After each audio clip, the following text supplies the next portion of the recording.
While driving along on a freeway on a cold, rainy night, the adults in the front seat of the car were talking and just watching the scenery and everything, when all of a sudden they heard this horrifying sound of the car door opening and the whistle of the wind coming through and that sickening muffled sound of somebody thumping, And sure enough, they turned around and they saw that the 3-year-old that had been riding in the back seat had fallen out of the car and was now tumbling along the freeway.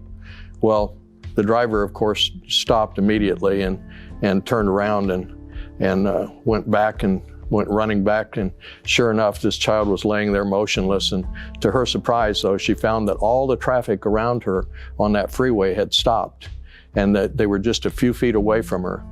And her daughter had been saved and she'd not been hit by any of the cars. The truck driver then came by and he offered to give them his assistance and give them a ride to the hospital. And so they took the little girl to the nearby hospital. And the doctors there were just amazed. They rushed her into the emergency room and they came back with the good news that other than just being bruised and skinned up a little bit from tumbling along the highway, the little girl was fine. No broken bones, no apparent internal injury of any kind. And so as the mother then rushed to her child, the little girl opened her eyes up and said, "Mommy, Mommy, you know what? I wasn't afraid." And the mother asked, "Well, what do you mean?"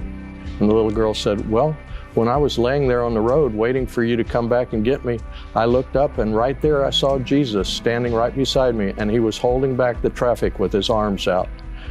You see, we've got to remember that God watches over our children, with loving care for them and often uses them to remind us that he watches over us at the same time.